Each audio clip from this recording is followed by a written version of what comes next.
are no ordinary truck drivers. These truckers blaze a trail through the most terrifying terrain on Earth. They conquer killer Arctic storms and carve roads through the ice-bound Northwest Territories of Canada. They willingly drive their massive big rigs across giant frozen lakes, over a fragile layer of ice that could shatter without warning, dumping them into the icy depths. These men are the special forces of freighting, willing to take on trucking's most dangerous route. Ice Road Truckers, next on Dangerous Mission.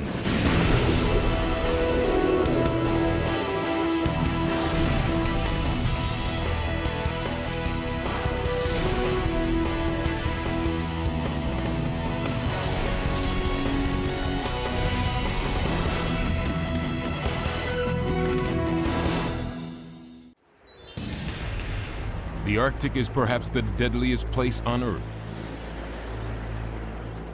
When the brutal winter grips this stunning wilderness and temperatures plummet to a lethal -50 degrees, everything freezes, including the countless lakes, great and small, that are everywhere in the north.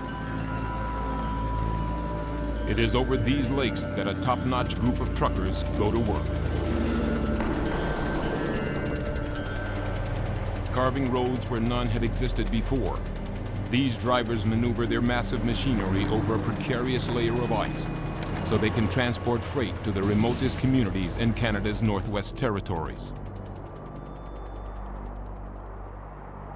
It looks like a frozen lake, it acts like a frozen lake, but it's what's underneath that frozen lake that's the unknown quantity. And that's all part and parcel of the challenge, is make sure that you get it right, because I, for one, don't want to go swimming. I had a guy with me here a week ago. He worked here about 3 days. And he said, that's enough of this. He didn't like it. He didn't like the cracking of the ice. That bothered him.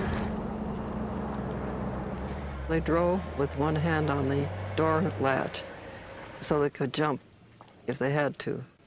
And that really tells the story.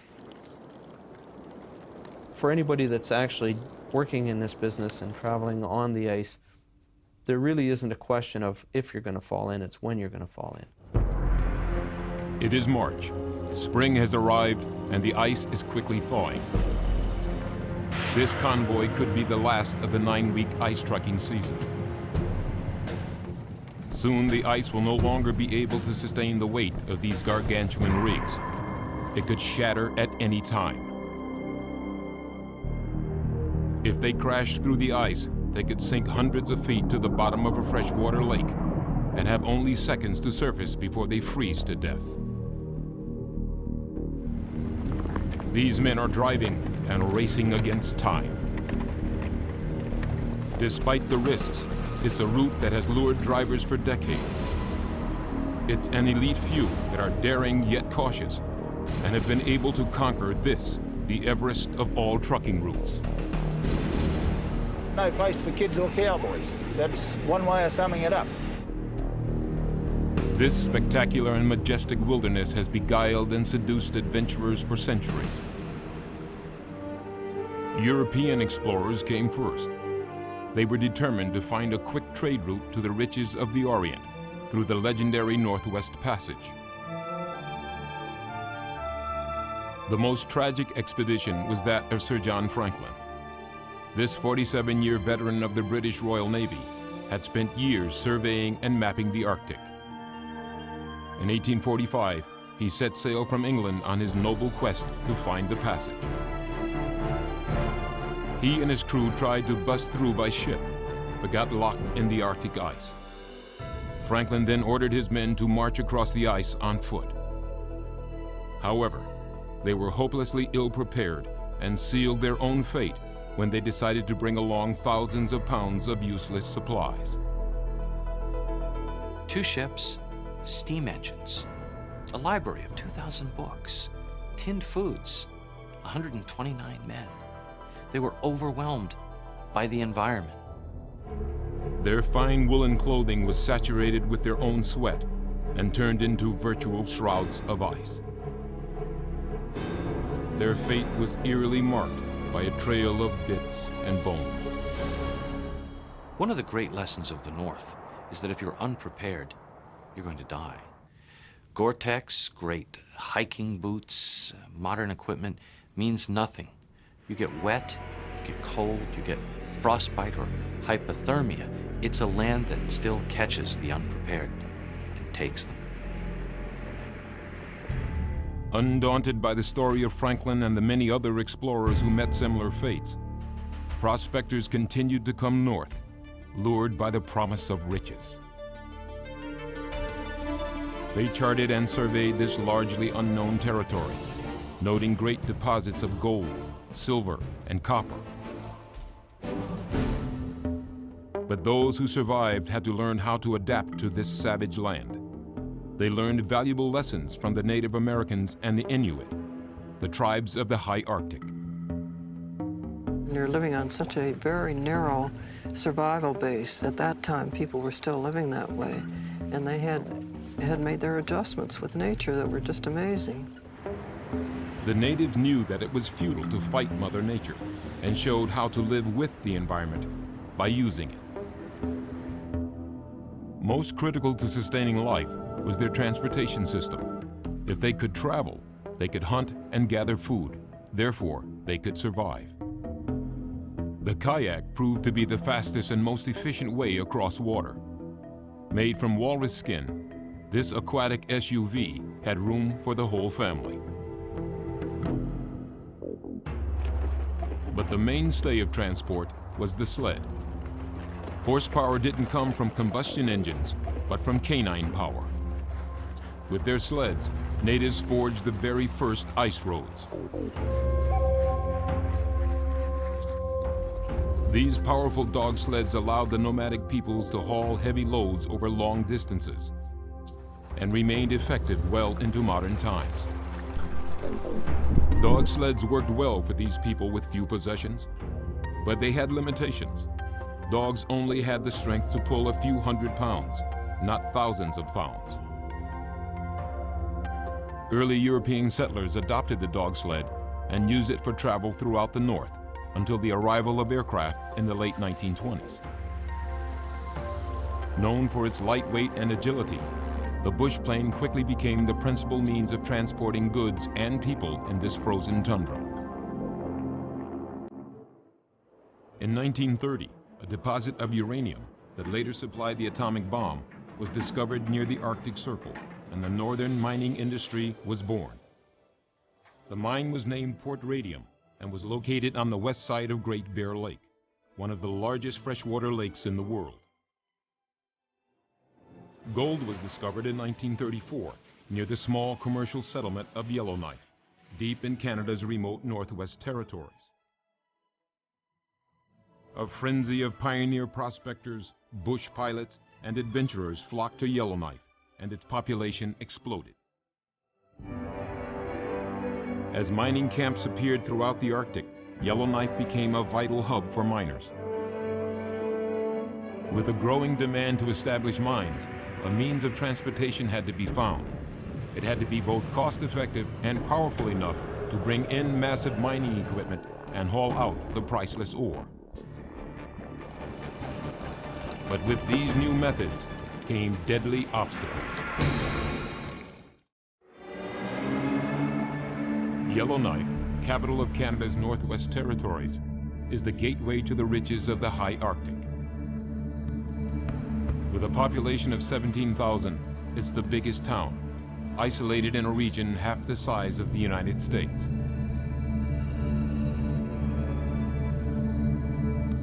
Yellowknife began in the 1930s as a small mining camp built above a sizable gold deposit. Prospectors and adventurers flocked here. New settlers were determined to find their Arctic El Dorado. But before they could turn their attention to pulling riches from the frozen earth, they had to learn simply how to survive this glacial no man's land. Because of the scarcity of food and supplies, much less mining equipment, a reliable link to the outside world was essential. Bush pilots willing to take their light planes into this remote region proved critical to the expanding mining industry. However, they were too costly to fuel, had limited cargo capacity, and had a difficult time flying through the Arctic storms.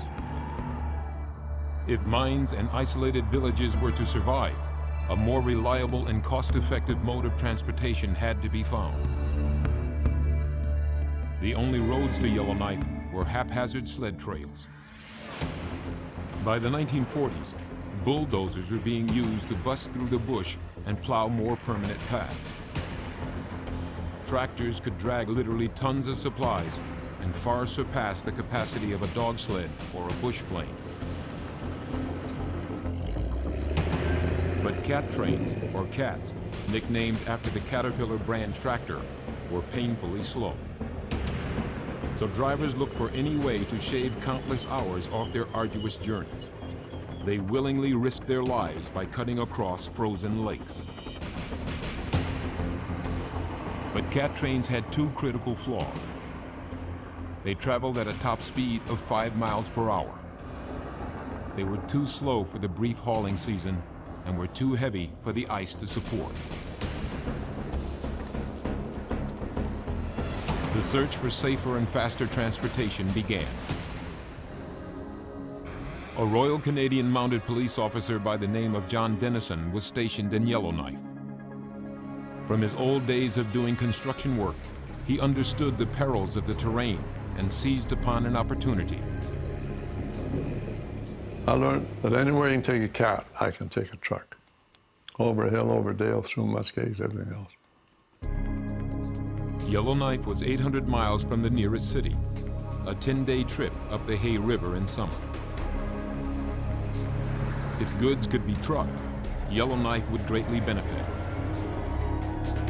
Looking for a new line of work, Dennison and his younger brother Harry bought a rugged old Marmon Harrington Army truck in 1947. Dennison found the need for supplies was so desperate that he hauled non-stop.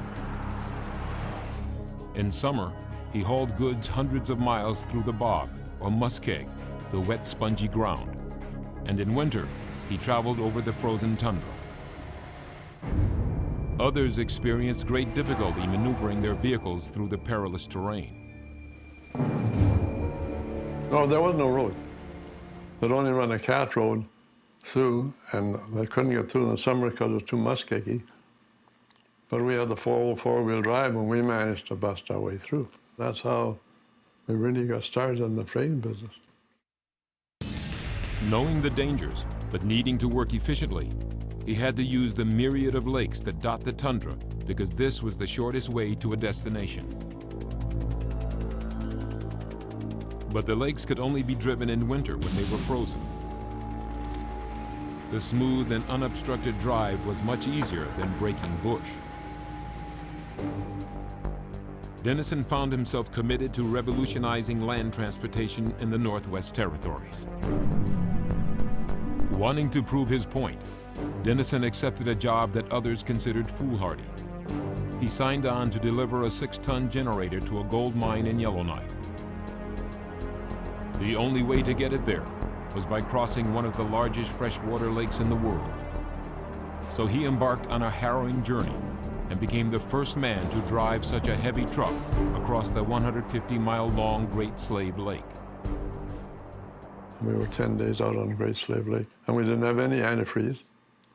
No windows in one side, this whole truck. But I had a case of eggs there and some loaves of bread. And so when somebody needed, I'd take them. All I had was a blowtorch, and you'd take the blowtorch and blow the shells off the eggs and put them in the frying pan. And, you know, really good stuff. They were totally isolated from the rest of humanity, enduring numbing temperatures and a wind chill of 80 below zero. But despite the hardships, he and his men succeeded in delivering the generator. With this success, Dennison quickly gained valuable experience and notoriety. For the next 15 years, Dennison hauled countless tons of desperately needed goods from far-reaching British Columbia and Alberta up to the Northwest Territories. A lot of people say you can't do it. That's what they said up north. I always said, if you can't do it, I don't know, I can't do it till I tried. What drove my dad maybe is the old family motto, perseverando, which means perseverance and doing something that somebody said you couldn't do.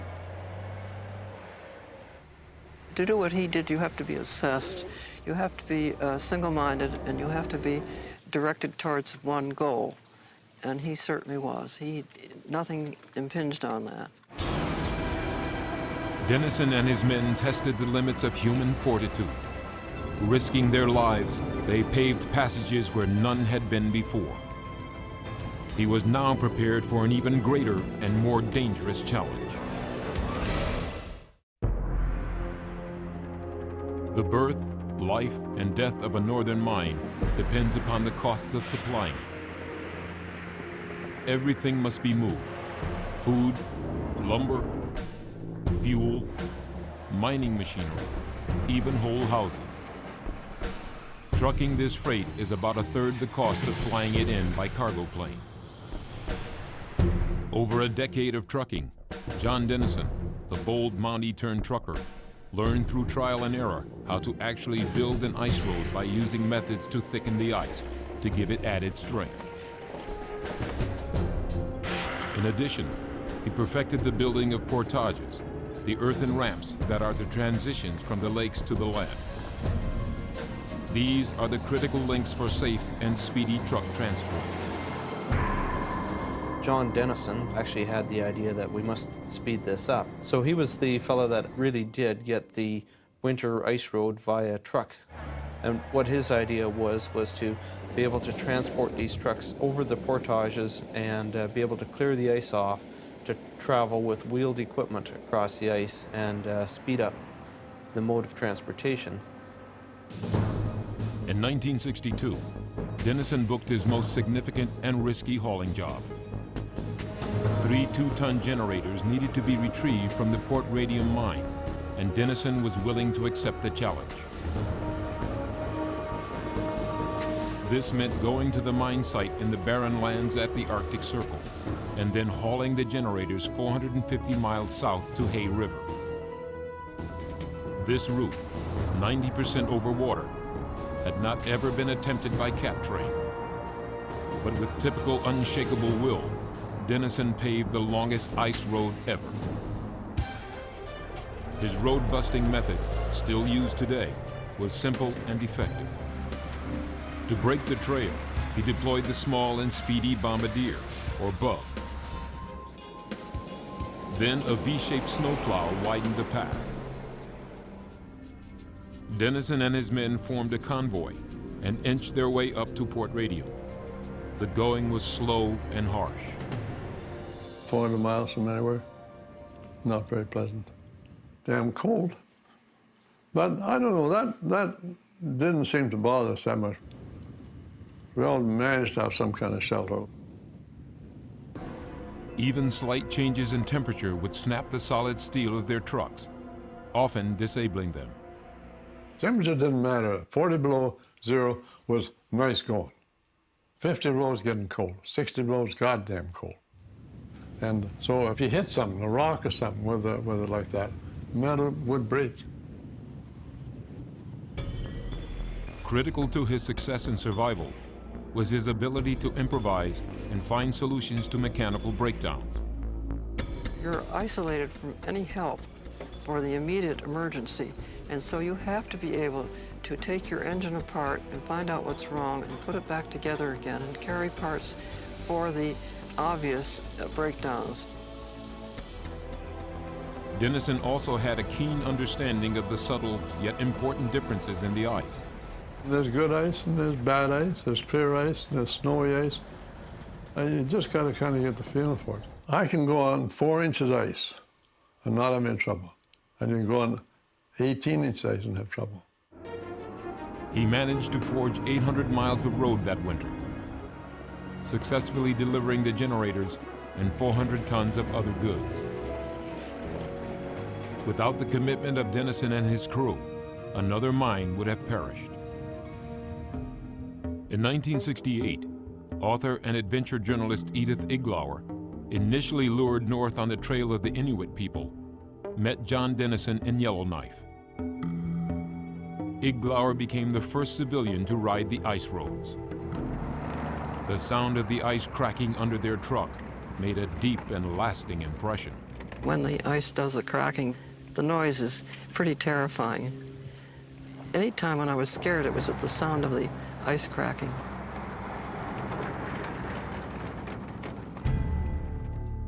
At their peak, Dennison and his ice road rangers carved a network of over 1,000 miles of winter roads in a single year.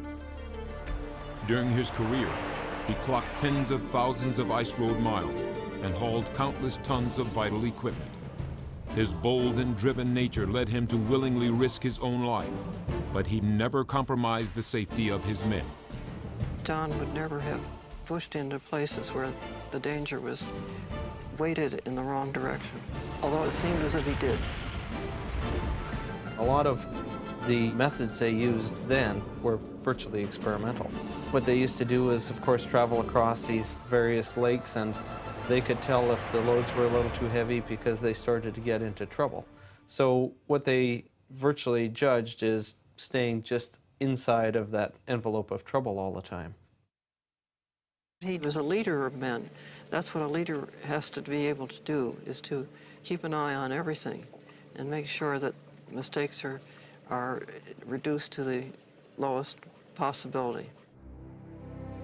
John Dennison retired in 1973. In 1998, in recognition of his remarkable achievements and his contribution to Canada's economy, he was awarded the prestigious Order of Canada, the highest award bestowed upon a civilian.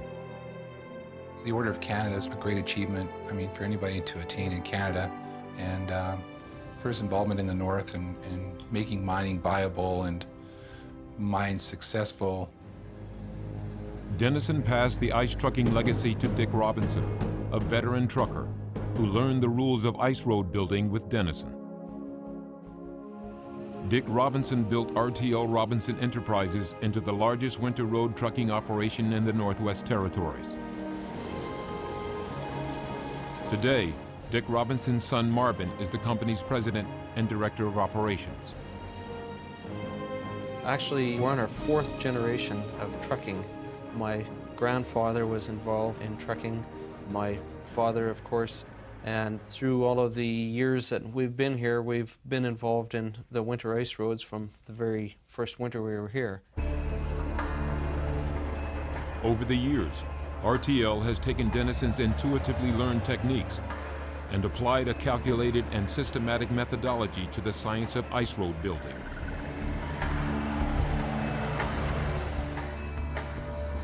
The road's path is planned during the summer. Road engineers use a combination of bush plane observation, lake geography, and the global positioning satellite technology. 6 months later, when the lakes are sufficiently frozen, the actual building of the road begins. Crews spend the month of January carving the roads according to the pre-designed plot. 2 methods are used to measure the ice depth. Traditionally, the ice drill, or auger, is used to measure the ice thickness every several feet. New radar technology has replaced the auger, producing a more accurate graph of the ice thickness. The ice must be 40 inches thick to support a 50-ton truck. Next, a giant plow pushes back the insulating snow. Exposing the ice to the sub-zero air ensures that it stays frozen longer. What we'll do is remove the snow back as far as we can. In some cases, our roads are 150 feet wide. And what that does is allow the cold frost to penetrate the ice. Next on deck in the arsenal of road building equipment is the Argo. Its fat amphibious tires allow it to float should it crash through the ice. The Argo pulls a drag, a huge steel frame that fills the potholes with snow and evens out the surface. Vehicles rolling over the same road surface pack the snow solid and build an inch of new ice daily. Finally, a truck pumps fresh water from beneath the ice to fill in the cracks that constantly appear. With air temperatures well below zero, the water freezes on contact. Crews must be on the alert to any changes in the ice that slight temperature variations can make. As the temperature changes, so does the ice. When it's minus 40 or 45, the ice is very, very rigid. And of course, as the temperature warms up, the ice becomes a lot more flexible. So for us, we find that our best ice conditions are really when it's around minus 20. Once speed limit and direction signs are posted, the trucks are ready to roll. A key safety measure is keeping each big rig a safe distance apart. Enforcing this rule is Jack Weber, RTL's Winter Road Safety Supervisor. Well, I just keep the trucks separated close to a kilometer apart and keep their speed below the speed limit. Keep spread out. I think that's most important is you keep the distance. You know, and when you're coming on and off the lakes, the sign says 10 kilometers coming off, and that's what you're supposed to be doing, because if you don't, you'll blow a hole out in the end of the lake here. And you'll drop in, and you'll be cold. The magical allure of the North and a paycheck double that of regular trucking tempts drivers from all over the world to accept the unique and perilous challenges of the ice road. The very best truckers are not intimidated by the inevitable hazards. They return every winter to take on Mother Nature and test their extreme road skills. Driving the ice roads of Canada's Northwest Territories is like no other ride on Earth. Its unique challenges make it the pinnacle of all truck routes. To minimize the risks, to save lives, and to ensure a lifeline of goods heading north, RTL Robinson Enterprises put their drivers through a rigorous orientation and training program. We make sure that they understand what we call the rules of the road, and we try and explain to them what happens as you're driving on the road and on the ice. And of course, we make sure they have a little bit of survival training, first aid training, so that in the event somebody does get hurt, they can look after each other. As a safety measure, the company's dispatcher sends drivers on the ice roads with a partner in the event one of them might get into trouble. Each driver carries enough food, clothing, and emergency supplies to last a couple of days. While rookies get vital tips from veteran truckers, all agree that it's time behind the wheel that seals confidence. It's a little bit like flying an airplane by the seat of your pants. You develop this feel for when equipment is doing its best job and are able to work that piece of equipment so that we maneuver our ways up and down hills all the time. The rules of the road are in place to save lives and loads, because on this Arctic Avenue, the risks are huge. The rules are there, follow them, and you'll be all right. They don't send you out here to kill yourself, I don't think. Keeping the speed that they set is pretty well the speed that you should be doing. If you go any more than that, then you are looking for trouble. These 18 and sometimes 30-wheel behemoths run up to 550 horsepower and can be a versatile 8-wheel drive. This allows for maximum flexibility over the unpredictable conditions. It's respect for your conditions, for your road. It's respect for what you're driving. It's not a matter of just putting it in one gear like you do in a motor car, put it in drive and go. You just can't do that. You're given 18 speeds, and that's what they're there for. You pick the combination of speed, revs, the torque that you want. It's all down to the driver. Like, we could put it in top gear and go like hell, but we wouldn't go far. Specially trained pit crews work round the clock to maintain every truck returning from and heading out to the wilderness. Each truck that comes in is specially equipped for the brutal weather. In addition to mounting special tires, fuel and brake lines are reinforced, and additional heaters and radios are installed. Once on the road, drivers brace themselves to find cracks and hear the ice crunch as they go over a frozen lake. It is a shocking experience for the uninitiated. It was a bit nerve-wracking at first, I guess you could say. A unique experience. There's just nothing else like it. What it would be like is a crackling sound as if you were stepping on cornflakes all of the time. And as long as you're hearing that sound crackling away and there's not a bunch of booming type cracking, everything is going along just fine. The cracking is the sound of the ice flexing under the tremendous weight of the truck. As the ice flexes, it creates a pressure wave in the water underneath it. Speed limits of 15 miles per hour are strictly enforced to keep the pressure wave to a minimum. If the driver goes too fast, the wave gains terrific power. What you have to be aware of is the obvious reaction of that wave when it hits the shore under the ice at the other end. Now, if you hit that lake too hard and set up a big wave, then it's going to blow out at the other end where you want to get off it.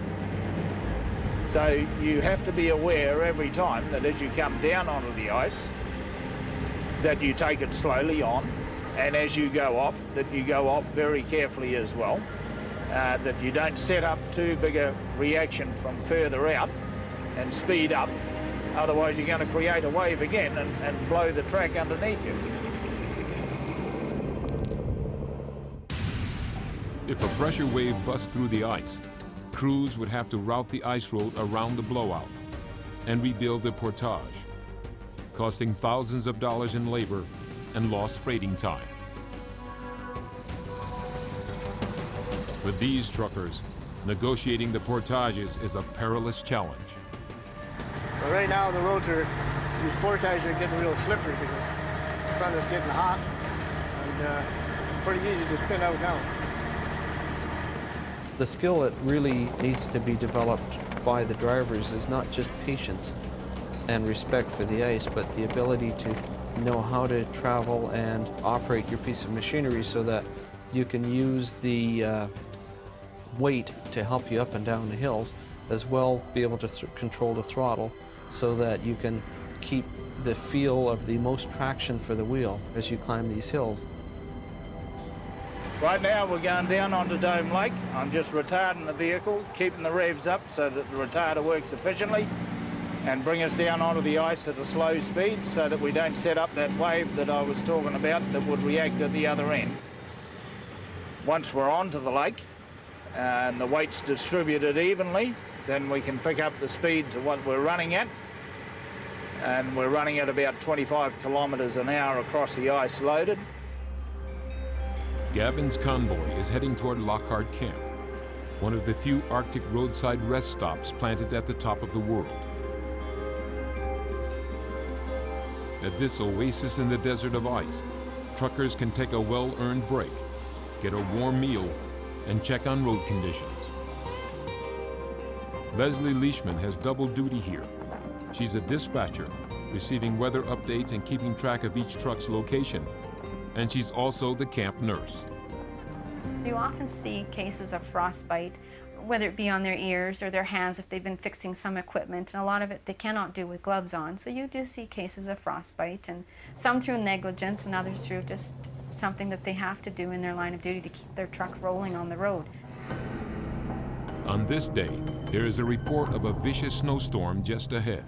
It's blowing snow, it's blowing worse up north, so visibility is very poor. Because it's blowing so bad, they can't really see, and they use snowbanks only to guide themselves, so it's a very unsafe situation. For rookie driver Sheldon Hillier, the camp is a chance to rest, eat, and prepare for the road ahead. Safety first, above all, and that's why we're sitting today, because it's a question of being able to see out on the ice, and if you get trapped out during a storm, then I mean that's not something you're into. So they would rather stop us here and park, and then they know everybody's here and okay. For Sheldon, the camp is also a place to collect his thoughts and calm his shattered nerves. Only the day before, he took a wrong turn and it nearly cost him his life. I slowed down and started to edge out on the ice, and I got out just the length of my truck and went through. It happened so fast and whatnot that reaction took over. I knew that I had to get the truck out of there before it froze. Fortunately, Sheldon escaped, and his convoy partner helped drag his truck and his precious cargo out of the freezing drink. However, other drivers might not be so lucky. If a rig drops through the ice, salvage crews and Arctic divers must recover the machines and the men trapped underwater.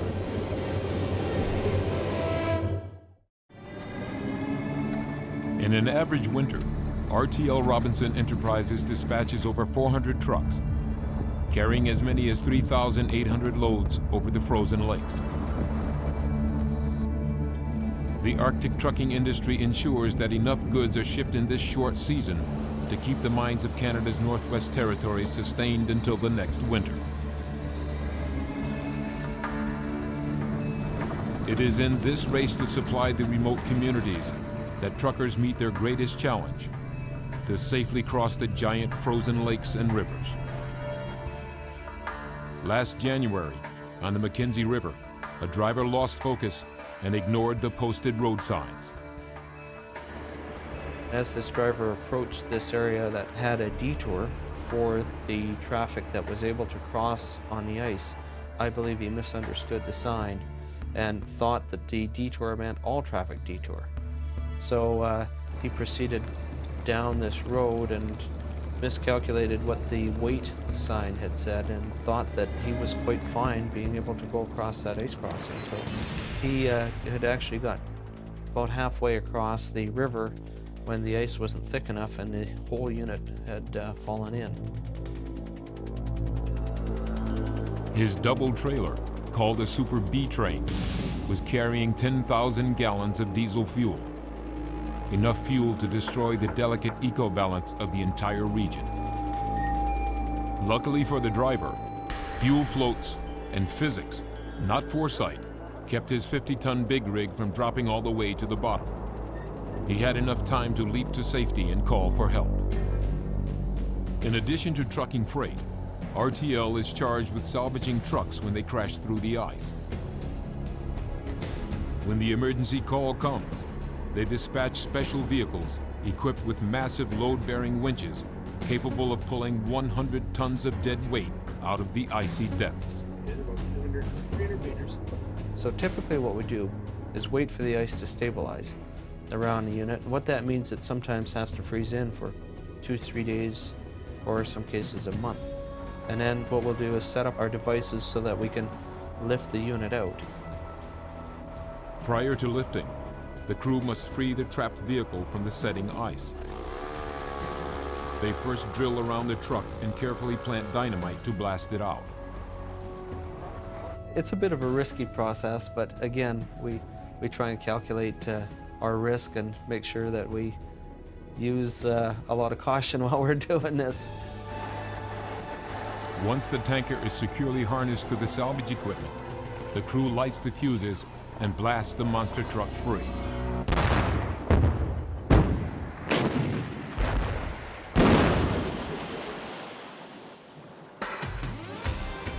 Slowly, inch by inch, the tanker is hauled out of the freezing water.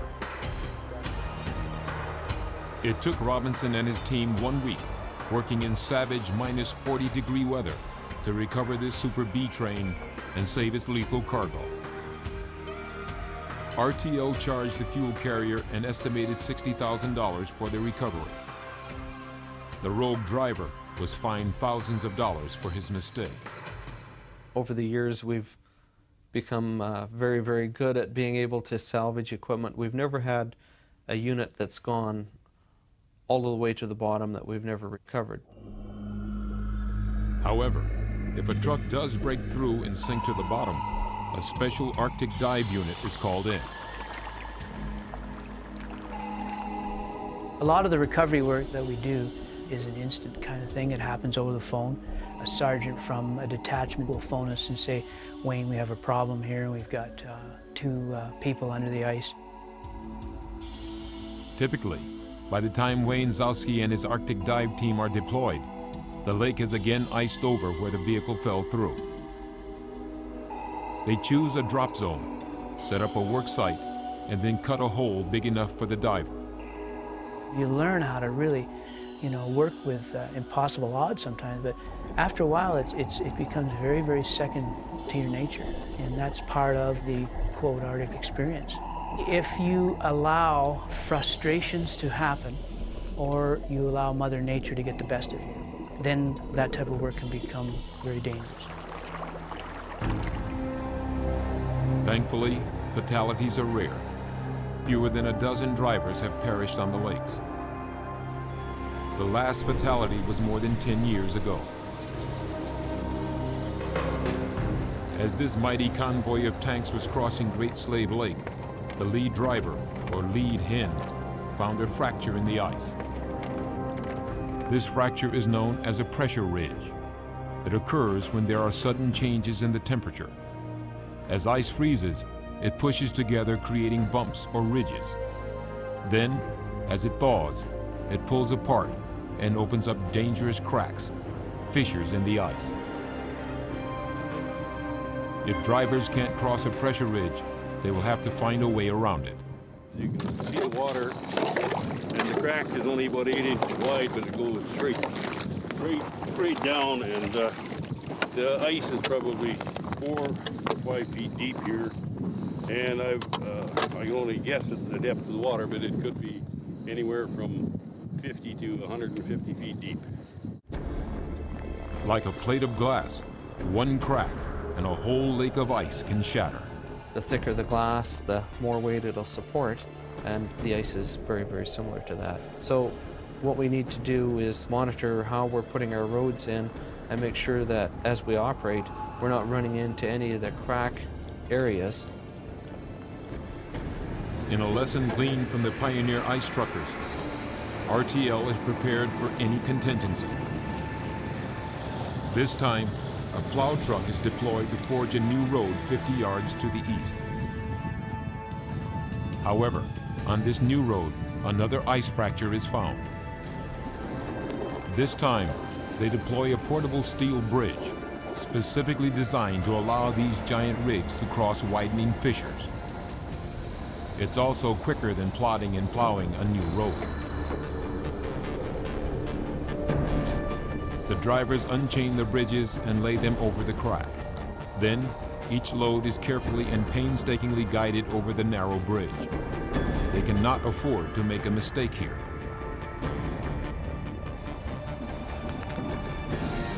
The drivers and their 5 tanks cross the 150-mile-long Great Slave Lake intact, safely reaching Yellowknife, just as John Dennison did in 1947.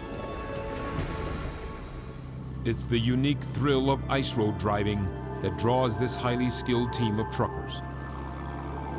Another reason drivers are lured here season after season is the spectacular, even magical environment they encounter, including the mythical Northern Lights.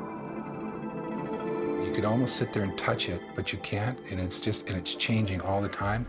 I sat there probably for an hour listening to these Northern Lights and just watching them.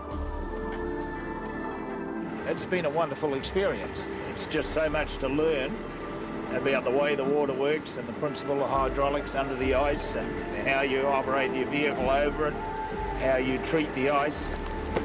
There's a whole book full of learning to go into a very short space of time.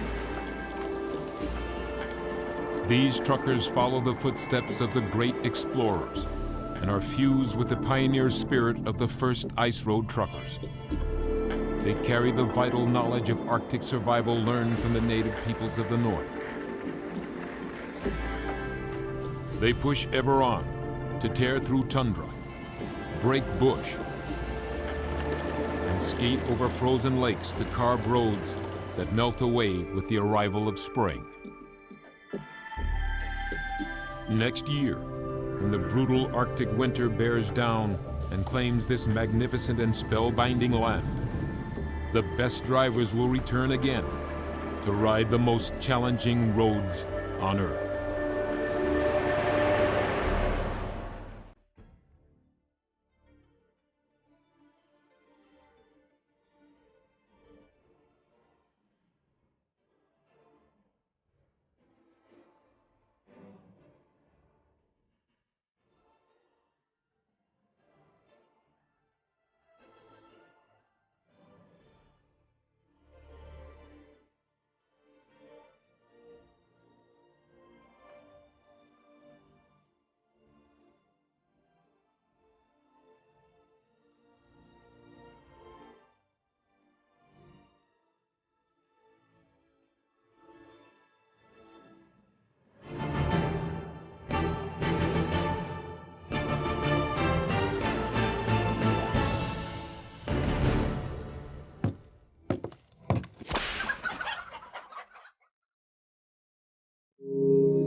of ice.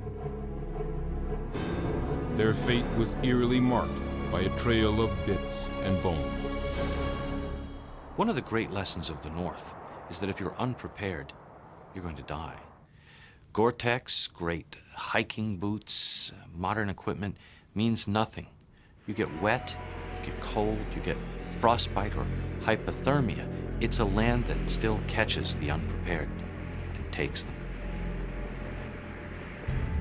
Undaunted by the story of Franklin and the many other explorers who met similar fates, prospectors continued to come north, lured by the promise of riches. They charted and surveyed this largely unknown territory, noting great deposits of gold, silver, and copper. But those who survived had to learn how to adapt to this savage land. They learned valuable lessons from the Native Americans and the Inuit, the tribes of the high Arctic.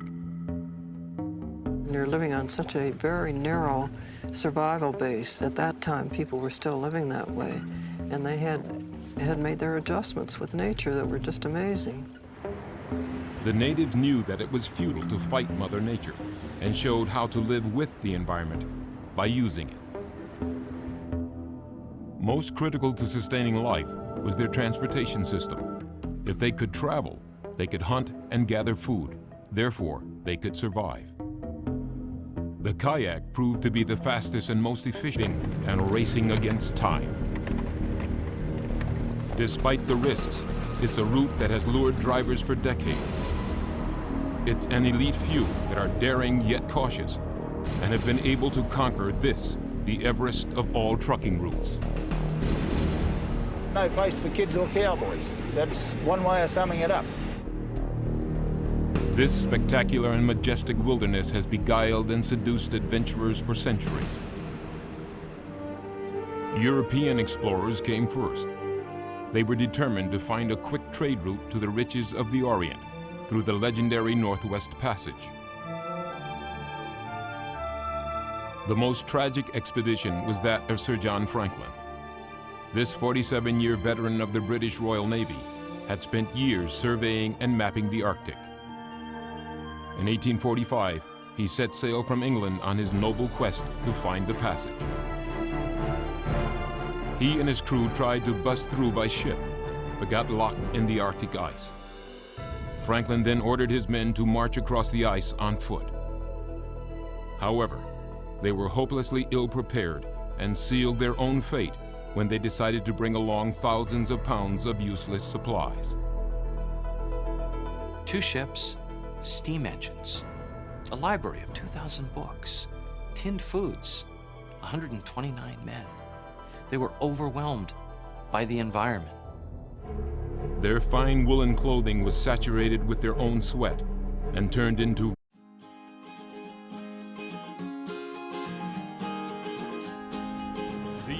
no ordinary truck drivers. These truckers blaze a trail through the most terrifying terrain on Earth. They conquer killer Arctic storms and carve roads through the ice-bound Northwest Territories of Canada. They willingly drive their massive big rigs across giant frozen lakes, over a fragile layer of ice that could shatter without warning, dumping them into the icy depths. These men are the special forces of freighting, willing to take on trucking's most dangerous route. Ice road truckers, next on Dangerous Mission.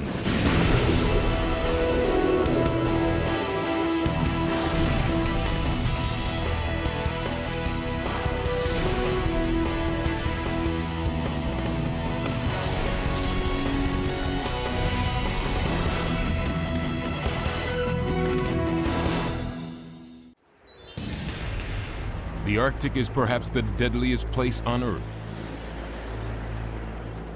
When the brutal winter grips this stunning wilderness and temperatures plummet to a lethal -50 degrees, everything freezes, including the countless lakes, great and small, that are everywhere in the north. It is over these lakes that a top-notch group of truckers go to work. Carving roads where none had existed before, These drivers maneuver their massive machinery over a precarious layer of ice so they can transport freight to the remotest communities in Canada's Northwest Territories. It looks like a frozen lake, it acts like a frozen lake, but it's what's underneath that frozen lake that's the unknown quantity. And that's all part and parcel of the challenge, is make sure that you get it right, because I, for one, don't want to go swimming. I had a guy with me here a week ago. He worked here about 3 days, and he said that's enough of this. He didn't like it. He didn't like the cracking of the ice. That bothered him. They drove with one hand on the door latch so they could jump if they had to. And that really tells the story. For anybody that's actually working in this business and traveling on the ice, there really isn't a question of if you're going to fall in, it's when you're going to fall in. It is March. Spring has arrived and the ice is quickly thawing. This convoy could be the last of the 9-week ice trucking season. Soon the ice will no longer be able to sustain the weight of these gargantuan rigs. It could shatter at any time. If they crashed through the ice, they could sink hundreds of feet to the bottom of a freshwater lake and have only seconds to surface before they freeze to death. These men are driving way across water. Made from walrus skin, this aquatic SUV had room for the whole family. But the mainstay of transport was the sled. Horsepower didn't come from combustion engines, but from canine power. With their sleds, natives forged the very first ice roads. These powerful dog sleds allowed the nomadic peoples to haul heavy loads over long distances and remained effective well into modern times. Dog sleds worked well for these people with few possessions, but they had limitations. Dogs only had the strength to pull a few hundred pounds, not thousands of pounds.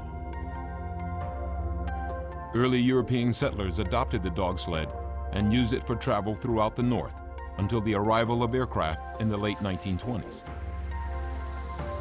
Known for its lightweight and agility, the bush plane quickly became the principal means of transporting goods and people in this frozen tundra.